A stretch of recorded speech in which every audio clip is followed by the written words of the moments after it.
Bismillahirrahmanirrahim. Assalamualaikum warahmatullahi wabarakatuh.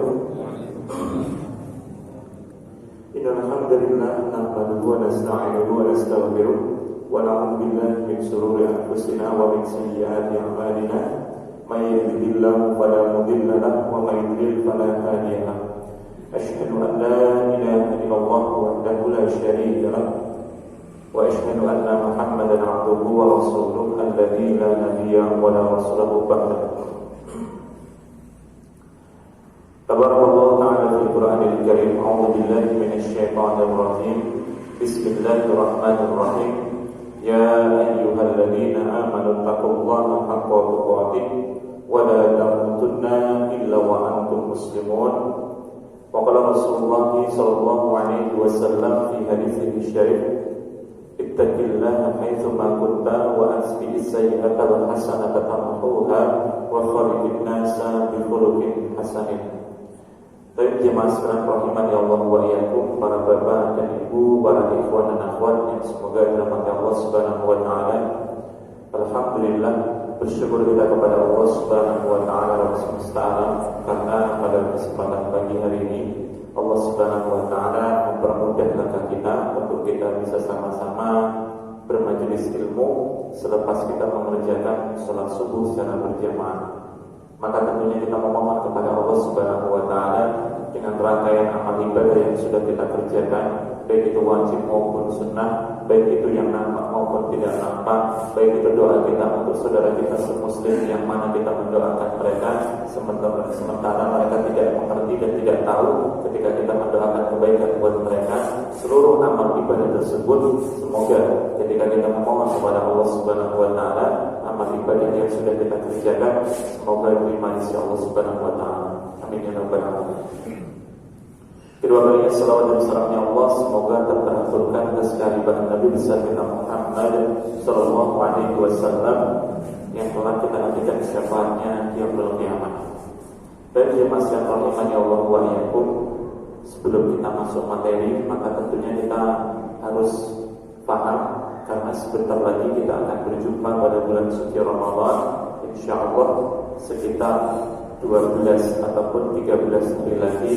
Maka tentunya kita sadar para ulama di zaman dahulu, sebagaimana Ibnu Rajab telah kembali menyampaikan dalam sebuah kitabnya Al-Qaimul Ma'arif, para ulama-ulama di zaman dahulu bahkan para sahabat, para tabi'in dan tabi'ut tabi'in, mereka itu berdoa kepada Allah Subhanahu wa taala 6 bulan sebelum datangnya bulan suci Ramadan, dengan doa-doa di mana mereka ingin dijumpakan lagi, berjumpa pada bulan yang begitu luar biasa, bulan penuh dengan keberkahan, bulan di mana hamba Allah Subhanahu wa taala banyak melakukan amal-amal ibadah yang jarang dikerjakan pada bulan-bulan yang lain.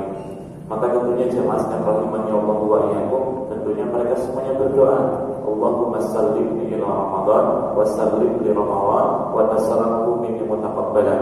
Ya Allah, selamat sampaikan aku kepada bulan Ramadan dan datangkan Ramadan itu kepadaku, dan semoga amal ibadahku diterima olehmu. Maka jemaah sekalian rahimani Allah wa iyyakum, ketika kita sadar sebentar lagi kita akan masuk pada bulan suci Ramadan, maka segala macam bentuk amal ibadah yang sudah kita persiapkan, fisik yang sudah kita persiapkan, mental yang sudah kita persiapkan pada bulan ini, menjadi bekal untuk ketika kita masuk pada bulan Ramadan, menjadi Ramadan yang begitu luar biasa penuh dengan keberkahan. Dan bukan sampai di situ saja, ketika kita sudah menjadi alumni Ramadan, maka amal ibadah yang sudah kita kerjakan pada bulan Ramadan jangan sampai kita tinggalkan ketika kita awal masuk pada bulan Syawal. Maka tentunya Allah Subhanahu wa taala akan menyampaikan ini jauh-jauh hari.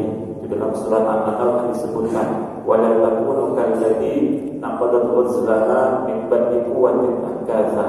Janganlah kamu seperti seorang perempuan yang mana mereka perempuan itu memintal benang, menenun benang dengan tenunan yang sangat kuat, kemudian ambiar, kemudian dihancurkan lagi, kemudian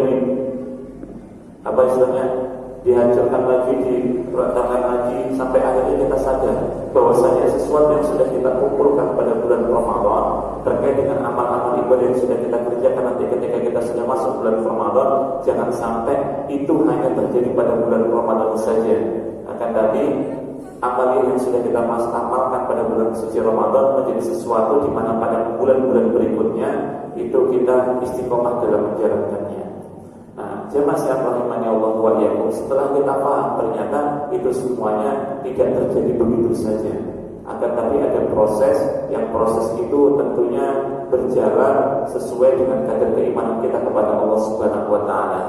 Karena bagaimanapun juga jemaah sekalian rahimani Allah wa iyyakum, ketika kita sadar sholat itu ada pembatalnya, ya, kemudian zakat itu ada pembatalnya, puasa itu ada pembatalnya, ternyata dari sekian banyak amal ibadah yang kita kerjakan, dari sekian banyak pembatal-pembatal yang sudah kita pelajari, itu semuanya tidak akan cukup tanpa kita mempelajari sesuatu yang merusak.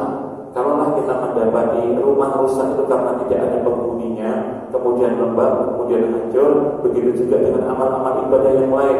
Ketika kita sadar amal ibadah itu tidak kita jaga, sehingga mengakibatkan kita tidak menjadi hamba yang beriman, mungkin ada yang salah, di mana kita harus introspeksi. Ternyata kesalahan demi kesalahan yang kita kerjakan mungkin remeh-temeh, akan tapi menjadi sebuah dosa besar ketika kita tidak menyadarinya. Dan hari ini kita dihadapkan dengan zaman yang begitu luar biasa. Zaman yang hari ini lebih banyak orang itu meremehkan dosa besar ketimbang dosa kecil. Yang dosa kecil juga diremehkan, dosa besar dibiarkan saja. Dan Masya Allah, yang akhirnya terjadi itu luar biasa. Makanya sering anak sampaikan itu kepada para santri, jangan sampai antum menjadi seorang yang munafik. Kenapa kok munafik itu sesuatu yang paling dibenci oleh Allah Subhanahu wa taala? Karena munafik itu kan terbagi menjadi dua. Ya Pak, insyaallah kita paham semuanya. Yaitu munafik amali dan munafik i'tiqadi. Munafik amali itu masih taraf yang paling ringan. Tapi kalau sudah munafik i'tiqadi itu sudah sesuatu yang sangat berat.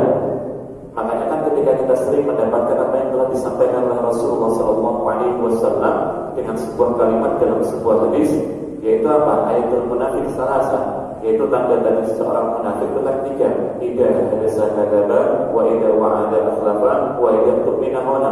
Ketika dia mengucapkan sesuatu dia berdusta, ketika dia berjanji dia mengingkari, ketika dia diberikan amanah dia berkhianat. Itu munafik amali, Pak.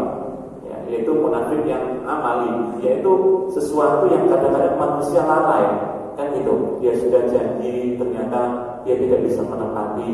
Kadang-kadang diberikan amanah dia tidak bisa. Itu munafik amali yang terkadang manusia sering tergelincir di dalamnya. Akan tapi kalau munafik i'tiqadi itu berat, ya, berat. Bukan berarti munafik i'tiqadi dia tidak sholat. Dia sholat sebagaimana kita sholat, dia zakat sebagaimana kita zakat, bahkan dia berpuasa sebagaimana kita berpuasa. Akan tapi Masya Allah, dalam amal ibadah yang dia kerjakan, dalam sholat yang dia tegakkan, dalam puasa yang sudah dia kerjakan, ada sesuatu yang terbesit dalam hati, kebencian terhadap Islam.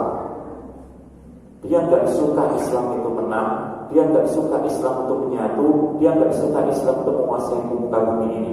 Yang dia inginkan Islam itu hancur, sehingga dia mendapatkan sebuah kemenangan, yang kemenangan itu hanya berlandaskan dengan dunia saja. Dia dapat kekuasaan, dia dapat uang, dan dia dapat jabatan saja. Selesai. Walaupun sisi dari apa yang dia kenakan mungkin sama dengan apa yang kita kenakan sehari-hari. Dia pakai peci sebagaimana kita pakai peci, dia pakai sorban sebagaimana kita pakai sorban, bahkan dia sholat sebagaimana kita sholat. Yang lebih luar biasa lagi ketika kita mendapati apa yang dilakukan oleh seorang Abdullah bin Ubay bin Salul, yang akhirnya membuat seorang Umar bin Khattab itu geram, pengen angkat pedang sama Rasulullah, tidak diperbolehkan. Dia sholat sebagaimana sahabat sholat, dan sholatnya bukan main-main, Pak, di belakang Rasulullah SAW. Maka jemaah sekalian rahimani Allah wa iyyakum, hari ini banyak orang itu sholat, orang itu zakat, pakai peci dia kemana-mana, kemudian luar biasa, ya, luar biasa dengan penampilannya, tapi ucapan yang keluar dari lisannya malah justru menghancurkan kaum muslimin, memporak-porandakan ya kesatuan Islam, bahkan membuat konspirasi yang akhirnya kita sadar ternyata itu semuanya didalangi oleh orang-orang yang memiliki uang, sehingga uang itu bisa membeli kekuasaan, karena kita sedang berada pada fitnah di akhir zaman. Nah, jemaah sekalian rahimani Allah wa iyyakum, maka hubungannya apa dengan apa yang sudah kita kerjakan hari ini, sehingga apa yang sudah kita amalkan hari ini tidak langsung berlanjut dengan sebuah kesalahan-kesalahan, tidak berlanjut dengan sebuah dosa, tidak berlanjut dengan kemaksiatan-kemaksiatan. Karena amal ibadah yang sudah kita kerjakan hari ini jangan sampai terkontaminasi dengan perbuatan-perbuatan tersebut. Maka tentunya ketika kita sudah sadar munafik itu sesuatu yang begitu luar biasa, karena munafik itu kan asal katanya nafaqah, Pak. Nafaqah itu kan lubang kecil. Makanya lubang kecil itu kadang-kadang nampak tapi serasa tidak nampak. Bayangin, Pak, sampai Rasulullah mendetailkan seperti itu. Makanya akhirnya apa? Nifaq itu sifatnya, munafik itu pelakunya. Lubang yang nampak bolong tapi tidak kelihatan bolong, akhirnya masuk, manusia terjerumus di dalamnya. Dan kemudian jemaah sekalian rahimani Allah wa iyyakum, yang kedua, ketika kita sudah masuk pada bulan Ramadan, terkadang dari kita semuanya tahu perkara-perkara yang membatalkan makan di waktu siang hari, kemudian melakukan hubungan suami istri di siang hari, bahkan ada kafarat yang harus dia tunaikan. Tapi dari kita jarang untuk mempelajari sesuatu yang merusak amal ibadah pada bulan suci Ramadan. Makanya pembatal-pembatal yang kita paham, tapi perusaknya jangan kita pelajari. Maka jemaah sekalian rahimani Allah wa iyyakum, itulah sebagaimana kita harus paham bulan Ramadan bukan bulan yang penuh dengan tarbiyah, pendidikan, yang dimana pendidikan itu bukan cuma hanya untuk anak kecil saja, tapi untuk kita yang masih menjadi hamba Allah selama kita hidup di dunia. Ya, karena pendidikan itu bukan cuma hanya sekedar anak yang masuk dalam kampus, sekolah, pondok, kecamatan pendidikan, bukan. Tapi pendidikan ini secara global kepada seluruh kaum muslimin yang beriman kepada Allah Subhanahu wa taala. Maka perkara-perkara yang harus kita pelajari adalah perkara yang paling banyak merusak amal ibadah pada bulan suci Ramadan, bukan perkara-perkara yang membatalkan, karena itu sudah paham semuanya insyaallah. Agar kita semakin taat kepada Allah Subhanahu wa taala, semakin sadar akan amal ibadah yang kita kerjakan belum tentu diterima oleh Allah Subhanahu wa taala, sehingga mengakibatkan kita akhirnya menjadi hamba yang lebih khusyuk dalam beribadah, menjadi tumanina dalam melaksanakan kewajiban-kewajiban kita sebagai seorang muslim. Itulah dimana akhirnya jemaah sekalian rahimani Allah wa iyyakum, kadang-kadang orang yang kita sayangi, orang yang kita kasihi, tetangga kita, saudara kita, Pak Le, Pak B, Bu D, itu semuanya kita harapkan agar kita bisa sama-sama untuk masuk pada bulan Ramadan. Ternyata Masya Allah, Allah Subhanahu wa ta'ala mentakdirkan, ya, memberikan surat cinta yang akhirnya diberikan kepada salah satu di antara keluarga kita, yang mana kita bisa masuk pada bulan Ramadan.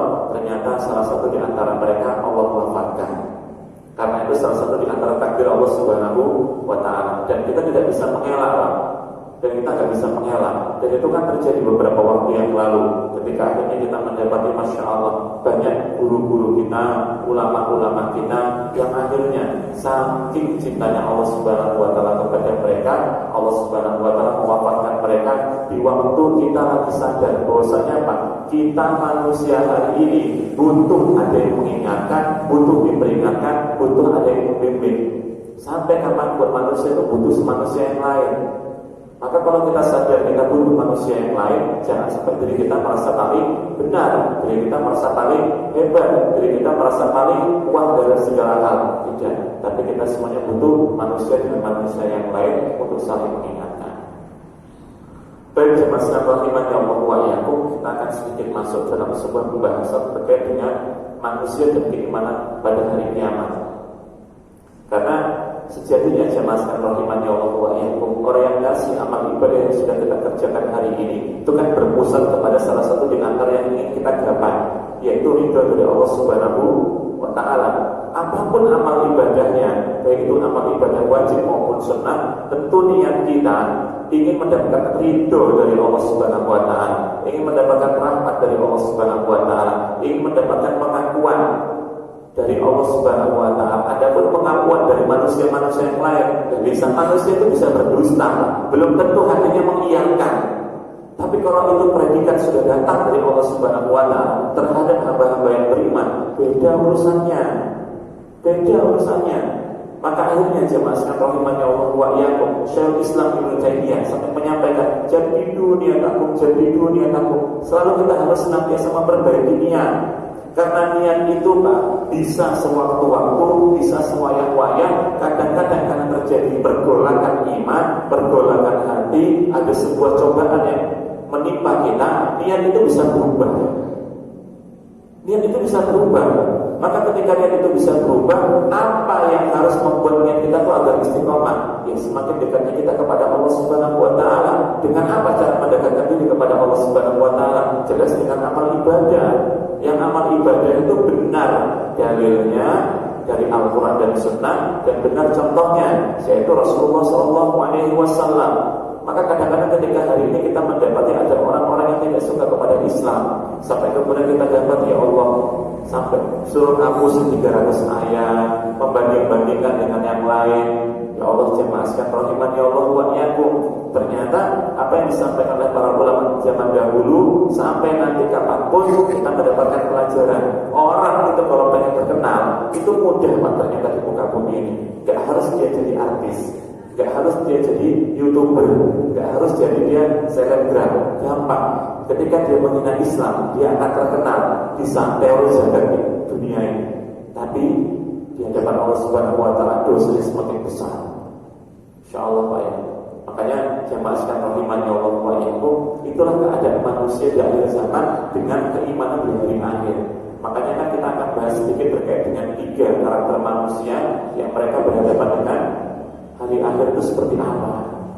Hari akhir itu seperti apa, yaumul qiyamah itu seperti apa. Karena kehidupan kita itu masih kehidupan di awal hari ini Pak, di mana ketika akhirnya kan ada sebuah perjanjian, di mana akhirnya Allah Subhanahu wa taala mentakdirkan malaikat untuk meniupkan ruh kepada bayi dalam sebuah rahim janin seorang wanita yang sedang hamil. Mungkin salah satu di antaranya adalah kita yang akhirnya kita hari ini hidup. Kemudian ada ucapan alastu bi rabbikum, apakah kau sadar aku tuh Rabbmu? Ya betul, benar. Maka akhirnya Pak, ketika bayi itu keluar, siapapun bayi itu keluar, maka siapapun bayinya, mau dia anak Vladimir Putin Pak, itu lahirnya pun dalam keadaan muslim awalnya itu. Maka kemudian akhirnya Pak, orang tuanya lah yang membuat mereka itu kan ya beda, mau jadi Majusi, Yahudi, Nasrani dan sebagainya. Nah dalam perjalanan tersebut kita sadar ternyata apa? Itu baru fase awal. Kita ini baru fase awal, masih ada kehidupan yang lain. Adapun kematian itu gerbang. Adapun kematian itu adalah gerbang di alam barzakh untuk menuju alam yang sangat abadi, dan proses itu panjang. Bagi orang yang beriman, dia akan semakin takut terhadap sesuatu amal ibadah, dia akan senantiasa introspeksi. Orang itu kan kalau sering ditakut-takuti Pak, dia semakin lama semakin takut, dan dia akan introspeksi. Kalau orang itu sadar, bukan nyumpul gitu kan, dia akan sadar, oh ternyata konsekuensi dari amal ibadah itu resikonya memang seperti ini. Ya sudah, kita jalani. Ya, kita jalani. Kenapa orang yang berfoya-foya dengan dunianya, kemudian mereka melakukan kemungkaran, melakukan kezaliman, menipu umat ini, bahkan melakukan kezaliman yang lain, menyampaikan fitnah dengan fitnah yang sangat besar, konspirasi global, isu-isu politik, itu terjadi kenapa? Karena mereka tidak paham dan mereka tidak meyakini ada hari, ada kehidupan setelah kematian. Kenapa? Karena mereka tidak mengimani itu, bahkan mereka mungkin tahu tapi mereka tidak mau melakukannya, bahkan tidak ada keimanan dalam hatinya, karena sudah tercampur baur dengan sesuatu yang diharapkan oleh Allah Subhanahu wa taala.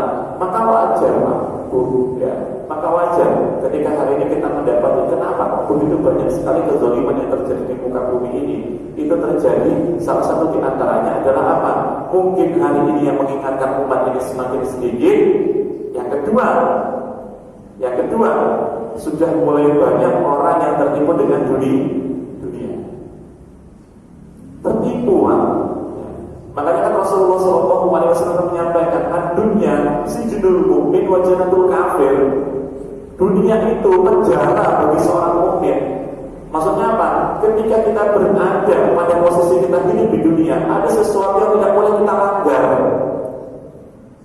Kita sadar bahwasanya apa? Ketika Rasulullah SAW menyampaikan wajanatul kafir, surga bagi orang-orang kafir, ada sesuatu yang tidak boleh, tidak bisa kita langgar dan jangan sampai kita melanggarnya. Kenapa? sebuah tanggung jawab, ya, sebuah konsekuensi di mana ketika kita melanggarnya, kita menjadi hamba-hamba ya, yang zalim, hamba-hamba yang berbuat kemungkaran.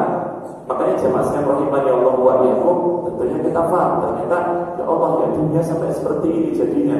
Ya, di mana kita harus mengerti ternyata Allah Subhanahu wa taala mentakdirkan kita di antara sekian banyak orang-orang yang beriman, tentunya untuk kita bisa mengamalkan amal ibadah lebih banyak lagi, lebih semangat lagi. Adapun orang-orang kafir, adapun orang-orang munafik, adapun orang-orang hari ini yang masih bergelimang dengan banyak kemaksiatan, tentunya menjadi sebuah pelajaran buat kita. Kalau Allah tidak memberikan keimanan kepada mereka, itulah yang akan terjadi kepada mereka. Bersyukurlah kita sebagai seorang muslim, bersyukurlah kita sebagai seorang mukmin, di mana Allah Subhanahu wa taala memudahkan kita untuk melaksanakan amal ibadah. Di samping ketika kita mengamalkan ibadah hari ini, banyak konsekuensi yang harus kita bahas. Di samping pembulian, cacian, hinaan, ucapan yang tidak baik, bahkan dari saudara kita sendiri. Insyaallah berat hari ini, Pak. Maka kemudian kita masuk pada poin yang pertama, yaitu siapa? Yaitu mereka yang tidak mempercayai hari akhir, ya. Tidak mempercayai hari akhir. Kenapa mereka tidak mempercayai? Karena bersama satu tidak ada keimanan di dalam diri mereka.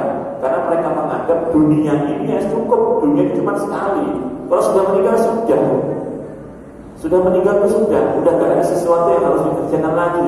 Jadi buat apa ya sia-sia di dunia sampai seperti itu. Jadi motivasinya dunia. Kalau bisa hari ini kita berbuat semaksimal mungkin dibuatnya, karena mereka sudah tidak percaya lagi dengan perkara-perkara akhirat. Kemungkaran dilakukan, penimbunan dilakukan, sampai masya Allah Pak, ya luar biasa hari ini Pak ya. Setelah kebijakan subsidi itu dicabut, semua dikeluarin. Ya, saya sampai heran tuh Allah. Sekarang masuk manapun gak akan ada orang yang ngantri lagi Pak, tapi harganya 100 kali lipat Pak. Ya. Kenapa itu bisa terjadi? Ya dimana kita paham ternyata kenapa kok sampai itu terjadi. Karena faktor utamanya orientasi hidupnya bukan lagi akhirat, orientasinya untung. Padahal kita harus sudah disadarkan dengan kejadian ya. Kita bukan bahas politik Pak, kejadian yang terjadi pada saudara kita ya. Kenapa mereka itu chase-nya membantu Rusia? Ya, kita harus pelajari itu semuanya. Antum harus paham, chase-nya itu Pak, tentaranya hafal Quran semua. Kita hari ini kadang-kadang 30 masih ketar-ketir kita ketika jadi imam. Mereka sudah hafal Quran semuanya. Kenapa kok mereka membela Rusia? Kenapa kok intrik seperti itu? Kita harus paham semuanya. Jangan terlalu percaya kepada sebuah berita yang dibawa oleh sebuah media massa yang dikuasai oleh satu orang yang orang itu kiblatnya bukan Islam. Kita harus mempelajari semuanya agar kita semakin paham ternyata apa? Salah satu di antara akhir zaman itu memang seperti itu. Yang itu membuktikan hari ini dengan kejadian seperti itu akhirnya apa? Kalah Pak. Ya. Yang isu COVID itu kalah. Makanya saya sampai berpikir keras itu kadang-kadang ya Allah, Rabbi gitu kan. Tidak akan ada satu negara pun yang bisa melawan Indonesia. Mau dari negara manapun tidak akan pernah bisa melawan Indonesia. Kenapa? Ketika mereka ingin melawan Indonesia, mereka harus vaksin 2 kali dulu Pak. Mereka harus tes swab dulu. Jadi mereka tidak akan pernah bisa melawan Indonesia. Kenapa? Karena Indonesia dikit-dikit harus swab. Itu Pak. Masuk harus vaksin 2 kali. Susah mereka Pak. Gak usah melawan Indonesia dulu, kerjakan dulu afiliator. Baik, kita lanjut Pak. Allah Subhanahu wa taala berfirman dalam surat Al-An'am ayat yang ke-29 sampai 30. A'udzu billahi minasyaitonir rajim. Bismillahirrahmanirrahim. Wa qalu in hiya illa hayatuna dunya wa ma nahnu bimab'utsin. Walau tara id waqifu 'ala rabbihim qala alaysa hadha bil haqq. Qalu bala rabbina qala fadhuqul 'adzaba bima kuntum takfurun. Dan tentu mereka mengatakan pula, hidup itu hanyalah kehidupan kita di dunia saja. Insyaallah ya. Yang hidup cuma di dunia saja, gak ada kehidupan yang lain. Dan kita sekali-kali tidak akan dibangkitkan. Dan seandainya kamu melihat ketika mereka dihadapkan kepada Rabb-nya, tentulah kamu melihat peristiwa yang mengherankan. Dia berfirman, Allah Subhanahu wa taala berfirman, bukankah kebangkitan itu benar. Kemudian mereka menjawab, sungguh benar demi Rabb kami. Dia berfirman, karena itu rasakanlah azab ini disebabkan kamu mengingkarinya. InsyaAllah Pak ya. Jadi ternyata apa? Apa yang mereka pikirkan dengan nalar dan logika mereka tidak akan pernah sama dengan apa yang sudah Allah tentukan bagi hambanya. Maka jemaah sekalian rahimani Allah wa iyyakum, ketika nanti mereka dimasukkan ke dalam kubur, itu awal di mana siksaan yang paling, ya siksaan yang masih, ya paling ringan lah, ya paling ringan. Dan itu berjalan lama karena ketika seorang hamba sudah meninggal, dia masuk di alam barzah. Yang barzah bukan pembatas, yang itu panjang. Makanya jemaah sekalian rahimani Allah wa iyyakum, kita paham bahwasanya apa? Ini salah satu di antara proses manusia menghadapi proses-proses berikutnya. Proses manusia menghadapi apa yang sudah dia kerjakan. Makanya kan jemaah sekalian rahimani Allah wa iyyakum, kita sadar dengan apa yang sudah Allah Subhanahu wa taala sampaikan. Berarti orang-orang kafir, orang-orang munafik, orang-orang musyrik, orang-orang mujrim itu mereka nyesel. Ya. Mereka nyesel dengan apa yang sudah mereka lakukan di dunia, tidak mendatangkan mudarat sedikit pun, manfaat sedikit pun, ya, manfaat sedikit terhadap akhirat mereka, karena orientasinya bukan akhirat. Jadi akhirnya jemaah sekalian rahimani Allah wa iyyakum, Allah Subhanahu wa taala kemudian memberikan sebuah jawaban, qala fadhuqul 'adzaba bima kuntum takfurun. Maka kemudian akhirnya rasakanlah azab terhadap yang disebabkan kamu mengingkarinya. Jadi mereka itu tidak mempercayai hari akhir. Hari ini kan sampai banyak yang dipikirkan oleh orang-orang yang hari ini sampai aneh-aneh Pak. Ya, saking ingin menguasai dunia, dia membuat sebuah konspirasi. Yang konspirasi itu bagaimana dia memiliki kekayaan, yang kekayaan itu tidak dimiliki oleh orang lain. Berbondong-bondong dia membuat sesuatu, berbondong-bondong dia membuat sebuah sensasi yang akhirnya ketika dia sudah melakukan hal seperti itu, bagi orang yang beriman kita sadar bahwasanya itu adalah salah satu di antara takdir Allah Subhanahu wa taala untuk kita menjadikan sebuah pelajaran agar kita tidak ikutin mereka. Tapi kan bukan berarti yang lain nggak ikut. Bagi orang yang lemah imannya, mereka akan ikut, oh ternyata nggak apa-apa. Nah, nggak apa-apanya itu akhirnya apa? Nyemplung. Makanya hati-hati Pak. Ya. Kebanyakan hadis-hadis terkait dengan akhir zaman, fitnah kubur, sirat itu seperti apa, kemudian perjalanan itu seperti apa dalam menghadapi mizan Allah Subhanahu wa taala, itu memang kebanyakan diriwayatkan oleh para ulama-ulama ahli hadis. Yang didapatkan hadis itu kan hadis ahad semuanya. Hampir semuanya walaupun tidak semuanya.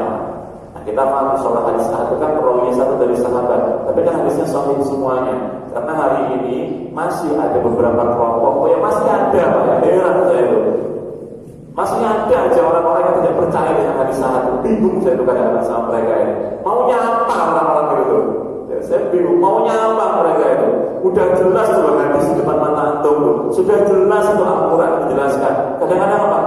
Masih nanya. Kadang-kadang saya sampai berpikir, Bani Israel gitu kan. Itulah kenapa akhirnya kita mendapatkan sebuah pelajaran. Kalau kita baca Al-Quran, kenapa Allah Subhanahu wa taala lebih banyak menyampaikan di situ? Ya, itu banyakkan siapa? Banyakkan Nabi Muhammad apa Nabi Musa?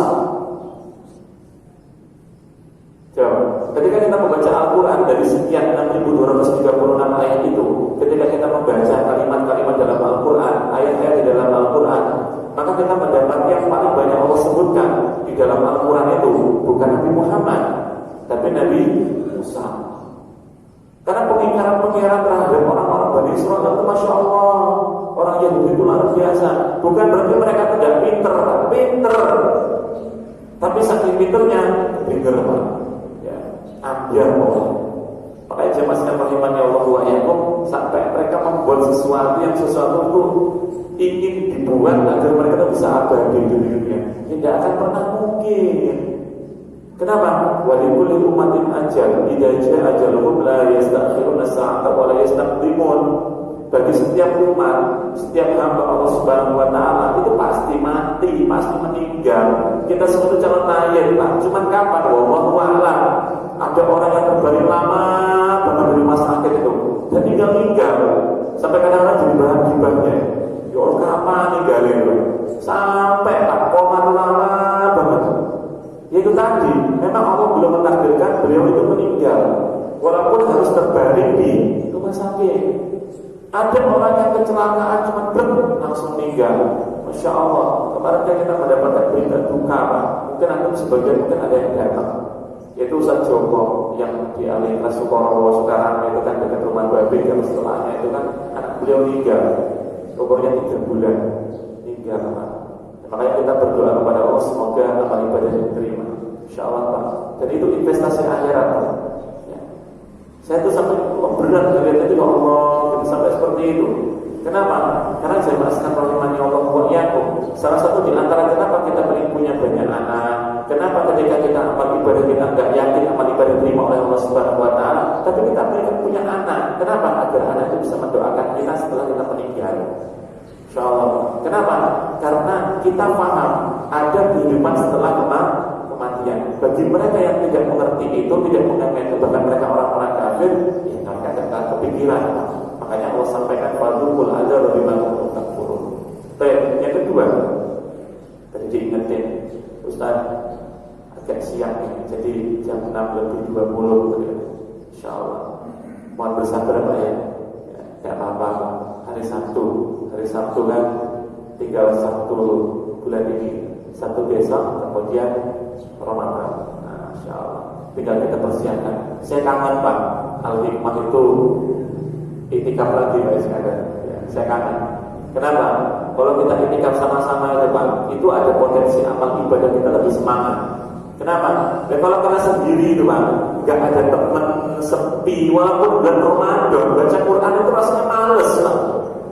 Saya jujur dalam hati saya sendiri, kadang-kadang baca sudah sampai 1 juz, 2 juz, dan kanan kiri, anak tidur, istri di dapur, esah-esah ya, bersih-bersih Pak, gitu kan. Udah ini apa? Males kita. Tapi kalau misalnya kita di masjid, saudara kita sama-sama iktikaf, Masya Allah, kita udah selesai 1 juz, yang lain masih baca semuanya. Malu Pak kalau kita nggak lanjut baca Pak. Sampai istilah itu malu kita Pak. Akhirnya Pak baca lagi gitu kan, baca lagi gitu kan, sampai seperti itu. Kenapa? Ada potensi amal ibadah yang membuat kita semangat. Kenapa? Euforianya itu ngajak kita sama-sama beribadah gitu.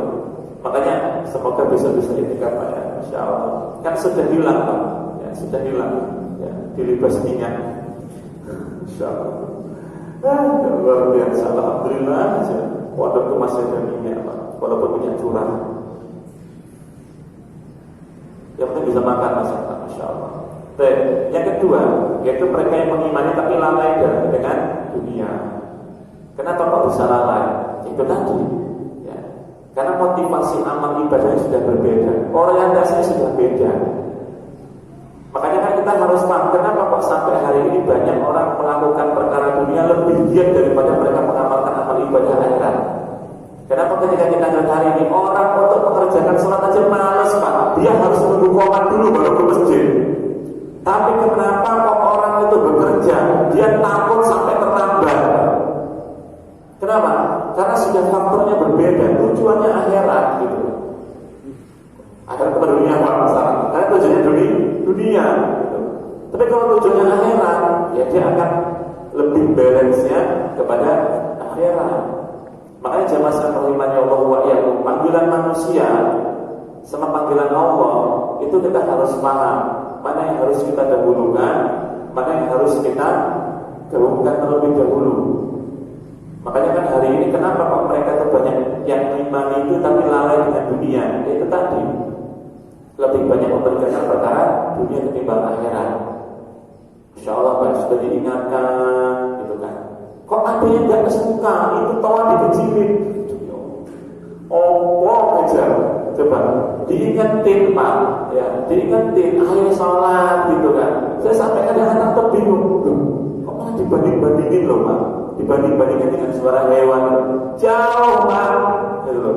Jauh. Seorang muazzin itu nanti di yaumul qiyamah itu akan Allah naungi, karena selama dia hidup dia selalu mengajak manusia beribadah kepada Allah Subhanahu wa taala. Di satu sisi sisi yang lain sudah gak kuat karena matahari sejerkal, ini dinaungi oleh Allah Subhanahu wa Ta'ala mengajak manusia kepada sholat, beribadah kepada Allah Subhanahu wa Ta'ala. Masa menyampaikannya pakai voice note, ya gak akan kedengeran lah, gitu loh. Makanya pakai itu, kok bisa malah dibanding-bandingin gitu kan. Akhirnya ketika saya dengar ucapannya gitu, langsung saya mikir, karena kemarin udah kita beli salon lagi, gitu kan. Tak tambahin malah apa? Ya, tak tambahin satu lagi orang speakernya itu. Kenapa? Ya biar kencang gitu kan. Kadang-kadang orang itu kalau gituin dia berarti dia nggak denger gitu kan. Hatinya yang nggak dengar, bukan kupingnya. Kupingnya ketutup dengan dunia, hatinya sudah terlupakan.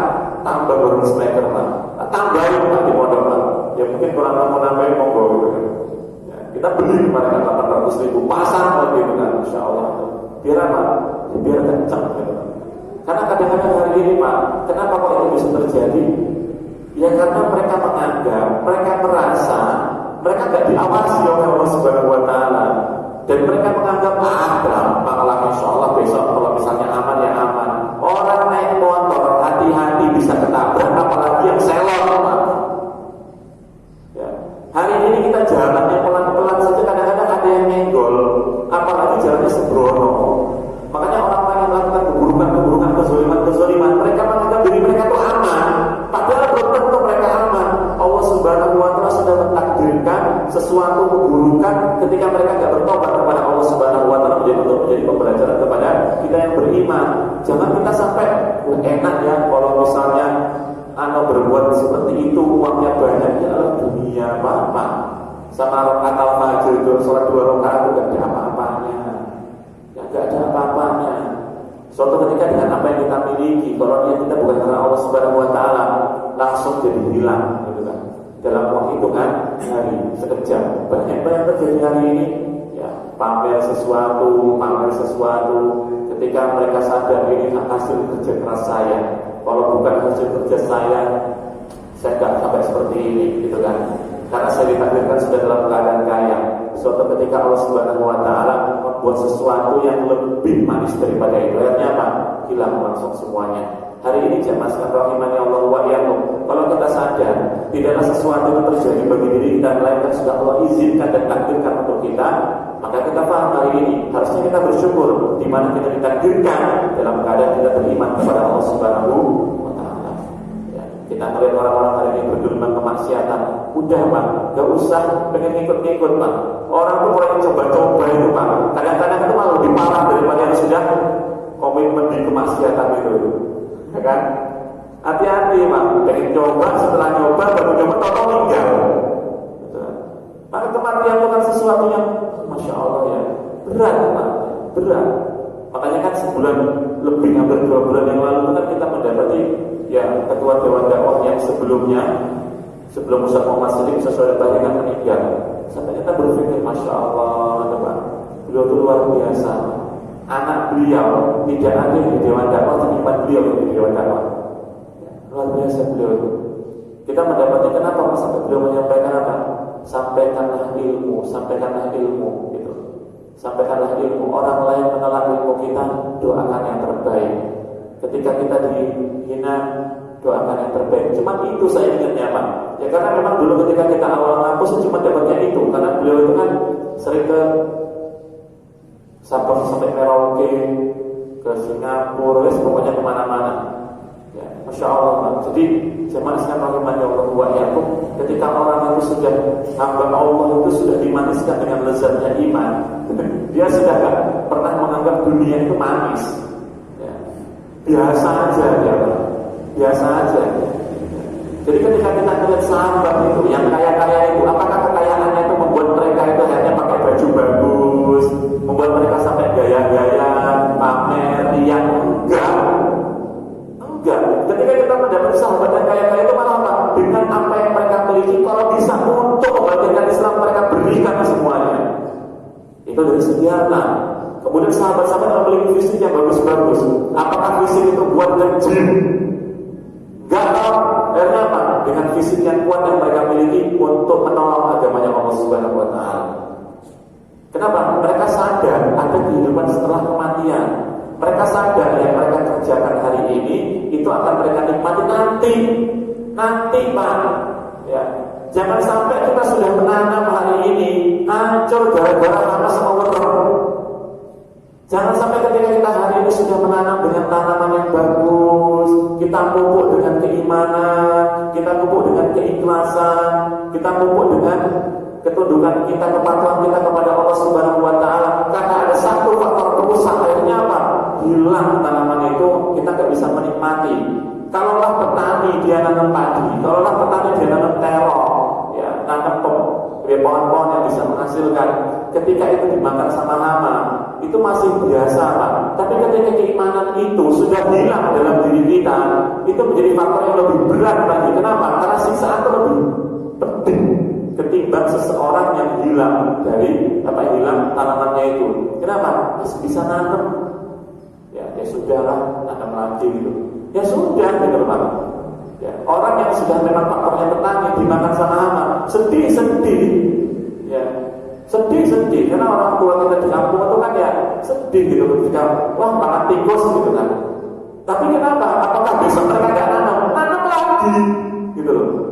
Tapi kan beda kalau orang itu nanam keimanan, kena dia maksiat, nggak mau bertobat dia. Oh, Masya Allah Pak, rugi dia Pak, rugi. Itulah kenapa hari ini kita mengerti bahwasanya orang-orang yang berbuat kezaliman, kenapa Pak umur mereka itu panjang? Kan gitu. Kenapa kok kezaliman ini panjang, umur mereka panjang? Kok kenapa mereka itu mudah sekali seperti itu? Semakin mereka seperti itu, maka semakin mudah bagi Allah Subhanahu wa taala untuk mengazab mereka. Maka teguran-teguran dari Allah Subhanahu wa taala itu kan banyak bagi umat hari ini. Ya. Padahal di zaman Rasulullah itu kan gerhana cuma terjadi 2 kali, Pak. Kita sekarang gerhana kok tiap tahun, Pak. Coba Pak. Atau melihatlah dalilnya itu.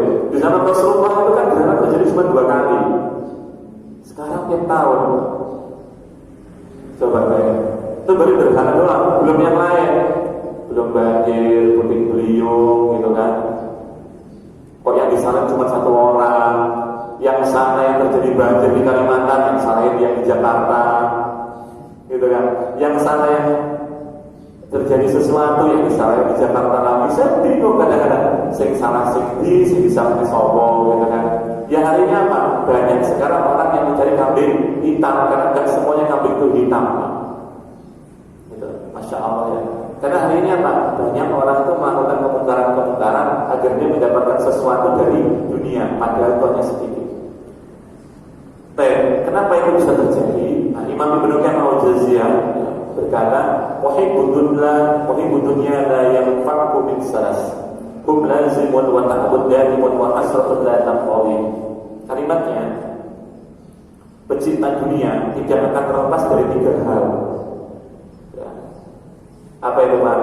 Yaitu gelisah yang berkepanjangan. Kenapa kok gelisah Pak? Orang itu kalau kaya Pak, tidurnya nyaman gak Pak? Nyaman gak Pak? Enggak. Mereka takut berangkasnya diambil, mobilnya dicuri gitu kan. Kalau sahabat-sahabat Nabi beda Pak, gitu kan. Mereka memiliki harta punya, tapi biasa aja gitu loh. Bahkan sampai seorang Umar bin Khattab ketinggalan sholat asar, kebun kurmanya diinfakin. Bayangin, kita nggak sampai seperti itu kan. Rasulullah pakai baju baru, sahabat ngomong, ya Rasulullah, nah jemaah hanya bagus banget baju yang kau kenakan. Kamu mau dikasih Pak? Coba bayangin Pak, levelnya sudah beda. Kita bawa beli motor baru, jangan ngomong, tak motornya baru, belum tentu motor baru kasih Pak. Paling ujung-ujungnya apa? Yuk kita makan. Paling itu gitu. Karena mereka sudah beda gitu. Karena apa? Mereka di zaman dahulu para sahabat itu kan menganggap apa? Mungkin dunia itu hanya titipan kok Pak, gitu loh.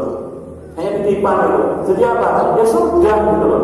Nah hari ini kenapa kok orang itu gelisah? Ya karena apa? Ketika mereka memiliki uang, mereka takut hilang. Memiliki jabatan takut hilang. Akhirnya apa? Karena takut jabatan itu hilang, mereka membuat isu konspirasi untuk pencitraan. Kemudian yang berkelanjutan. Jadi pecinta dunia itu setelah dia gelisah, berkepanjangan, maka dia akan letih. Siapa yang gak capek Pak? Siapa yang gak capek? Tapi lebih enaknya itu capek dalam urusan akhirat. Syekh Muhammad Nasruddin Al-Albani itu Pak, tidurnya cuma 4 jam. Kalau kita tidurnya 20 jam, 4 jamnya bangun. Coba, Masya Allah, kenapa kok sampai beliau seperti itu? Ya karena beliau habiskan waktu beliau dalam 24 jam itu 20-nya untuk baca buku. Syekh bin Baz rahimahullah ta'ala, Masya Allah, beliau ini luar biasa. Kalau kita melihat biografi beliau itu kadang-kadang ya Allah nangis ya Pak. Kenapa? Karena beliau itu sampai di waktu tua beliau buta matanya. Kenapa? Karena beliau habiskan tiap hari itu baca. Jadi mata yang beliau miliki, nikmat yang Allah berikan kepada beliau untuk melihat indahnya dunia, dihabiskan untuk baca, dihabiskan untuk diskusi, dihabiskan untuk baca Al-Quran. Mata yang nikmat kita hari ini lihat yang hijau itu pun apa ini Pak? Coba bayangin Pak. Ya. Kalau capek, gak capek Pak. Gitu. Tapi lebih nikmat capek kita beribadah daripada capek kita bermaksiat. Bukan berarti orang bermaksiat itu gak capek mereka Pak. Harus cari uang lagi, maksiat lagi, dapat uang lagi, maksiat lagi. Kenapa? Dapat uang lagi. Pokoknya itulah kemungkaran dilakukan kayaknya. Ya. Kenapa? Berkelanjutan terus gitu. Terus kemudian penyesalan yang gak ada habisnya. Insya Allah. Nyesal Pak. Tidak ada penyesalan itu di depan. Kalau ada penyesalan di depan, maka hari tidak akan ada orang yang bermaksiat kepada Allah Subhanahu wa Ta'ala. Mereka akan sadar ternyata apa? Semuanya akan dihisab. Jadi ketika kita sadar penyesalan itu di akhir, kita harus sadar ternyata apa yang kita kerjakan hari ini harus senantiasa kita introspeksi. Maka kita mendapatkan hadis dari Rasulullah SAW, "Madi bani jarinani ursila fi ghanamin bi afsada laha min hirsil mar'i 'ala al-mali wa syarafil dini." 2 serigala yang lapar, yang dilepas di tengah kumpulan kambing tidak lebih merusak dibandingkan dengan sifat rakus manusia terhadap harta dan kedudukan ya, yang merusak agamanya. Insya Allah Pak ya. Gak lebih merusak. Kenapa? Karena serigala yang lapar itu gak mungkin kambing yang banyak itu akan dihabiskan semuanya. Dia mungkin hanya sekedar kenyang saja. Udah, sifat hewan itu kayak gitu saja. Udah selesai.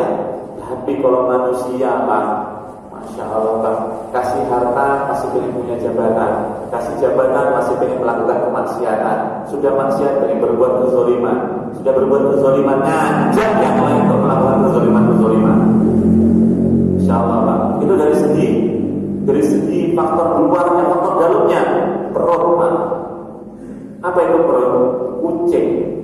Itu makanannya apa Pak? Daging, ikan, bakwan. Kalau kucing kampung apa yang dipangan. Kalau kucing kota itu kan nggak mau makan kayak gitu, whiskas Pak.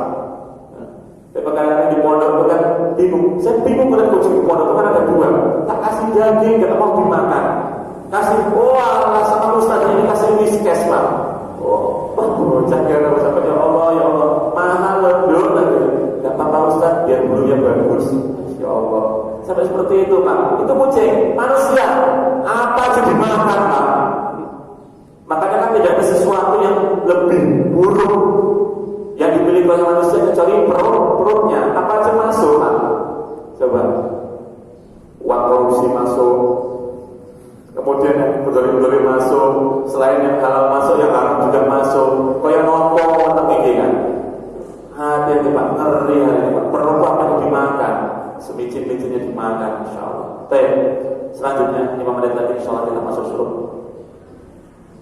Kemudian setelah kita lihat mereka yang mengimani tapi lalai, yang ketiga mereka yang mengimani sepenuh hati. Mengimani sepenuh hati. Kenapa kok sepenuh hati? Mereka sadar mereka akan kembali kepada Allah Subhanahu wa Ta'ala. Mereka sadar orang-orang yang beriman dengan keimanan mereka menjadi faktor di mana Allah Subhanahu wa Ta'ala mengangkat derajat mereka di hadapan hamba-hamba yang lain.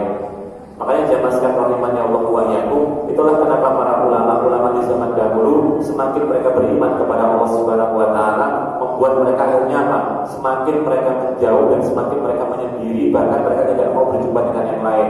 Bukan karena apa-apa. Kenapa? Mereka lebih senang dengan amal ibadah yang mereka kerjakan karena sejatinya mereka sedang berkhulwat dengan Allah Subhanahu wa Ta'ala. Itulah kenapa Rasulullah SAW ketika beliau bukan sholat tahajud sampai kakinya bengkak-bengkak, karena beliau nikmat mengimani dengan sepenuh hati, akhirnya amal ibadah itu gak mikirin lagi dunia, sampai akhirnya bengkak-bengkak. Kita satu juz ya 5 kadang-kadang sudah.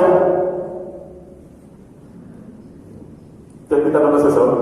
Ya, makanya semoga kita sore istiqomah besok ya. Jadi yang di sini jamaahnya jangan sampai apa? Ketika sudah 10 hari terakhir Pak Iskandar lebih ramai di mall daripada di masjid.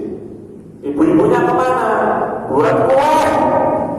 Ya, lapis legit, engkak. Jadi ya Allah, ya Allah. Justru Rasulullah itu ketika di akhir itu Pak, dalam hadis itu Rasulullah mengencangkan ikat sarungnya kan. Kalau sudah mengencangkan, itu turun apa sholat Pak? Sholat. Makanya kan ketika kita melihat sahabat itu Masya Allah, ulama-ulama itu luar biasa. Jadi ketika mereka itu mengimani sepenuh hati dengan keimanan mereka kepada Allah Subhanahu Wa Taala, udah gak mikir lagi dunia itu mau bentuknya apa. Ya. Mau konsekuensi yang mereka ambil sampai mereka di penjara, ya sudah. Imam Ahmad bin Hanbal, Allahu Rabbi, sampai beliau itu kan dicambuk, sampai beliau masuk penjara selama 58 hari, ada mengatakan sampai 2 bulan. Dicambuk tiap hari Pak. Ini ulama loh Pak. Jauh keimanan kita dengan beliau itu. Level kita beda dengan beliau itu. Imam Ahmad bin Hanbal, salah satu ulama yang paling banyak menulis hadis. Atau lihat coba, hadis yang paling banyak adalah siapa Pak? Imam Ahmad. Imam Muslim 7.000, Imam Muslim 12.000, Imam Bukhari 7.000, Imam Ahmad bin Hanbal 26.364 hadis. Insya Allah Pak. Tapi ketika beliau dimasukkan ke dalam penjara, bukan membuat beliau terhina, malah membuat semakin dekat kepada Allah Subhanahu Wa Taala, karena beliau mengimani sepenuh hati. Saya dikutuk, Masya Allah Pak.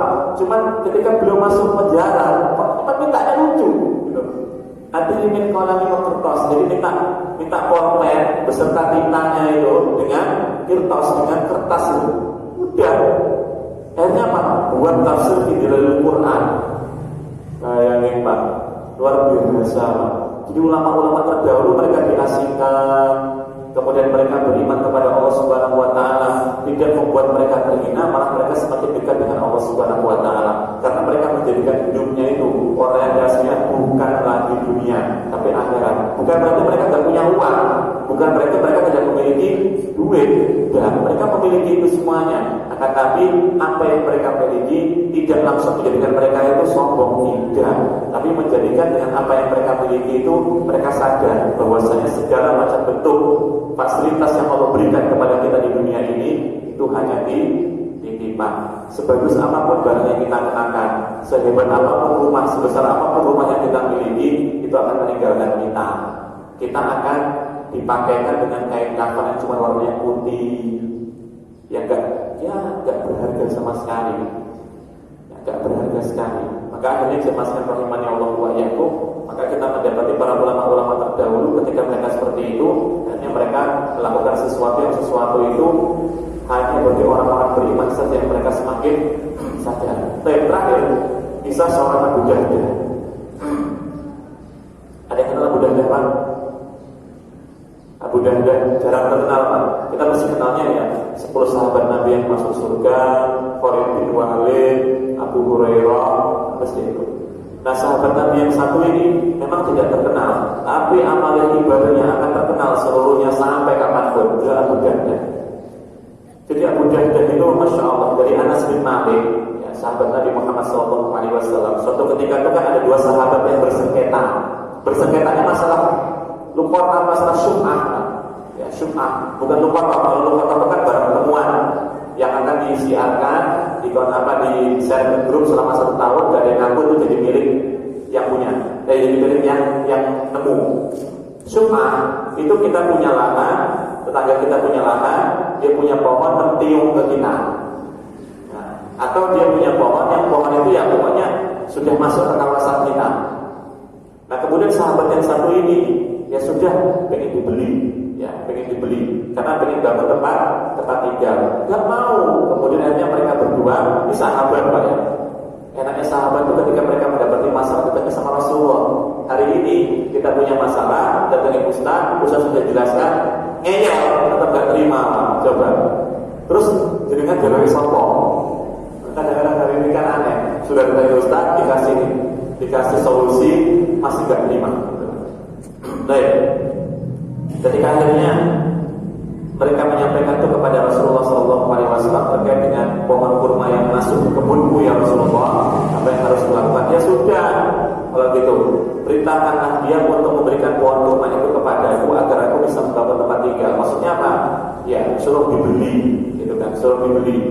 Berikan saja kurmamu, kelak engkau akan mendapatkan ganti nanti di surga, pohon kurma di surga.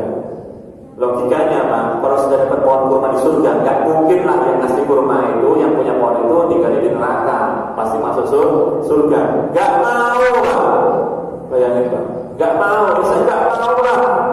Kurma saya kok malah kamu potong cuma gara-gara kamu pengen bangun rumah.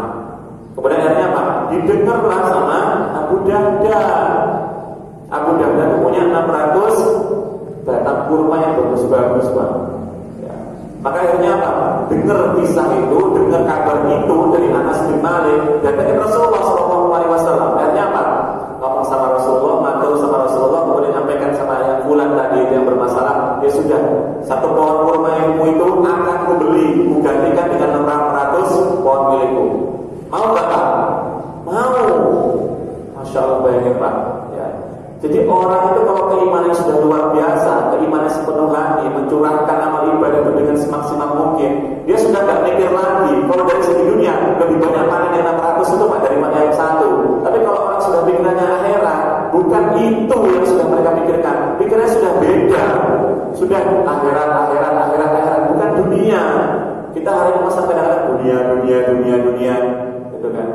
Kenapa? Karena mereka sudah mengimani sepenuh hati. Yang akhirnya apa? Bukan cuma sekedar itu. Itulah kenapa akhirnya dalam surat Al-Baqarah ayat 245 itu kan ketika kita memberikan pinjaman kepada Allah Subhanahu wa taala, sejatinya pinjaman itu akan Allah ganti dengan sesuatu yang lebih baik. Itulah zaman rahimani Allah wa iyyakum yang bisa Anda sampaikan kepada antum. Ya mohon maaf jika banyak kesalahan dan kekurangan, akan tapi zaman rahimani Allah wa iyyakum itu adalah salah satu motivasi untuk kita semuanya agar amal ibadah yang kita kerjakan hari ini tidak salah dalam kita melangkah, tidak salah dalam kita berniat, dan tidak salah dalam kita mengambil contoh. Contoh yang terbaik ialah Rasulullah SAW dan para sahabat.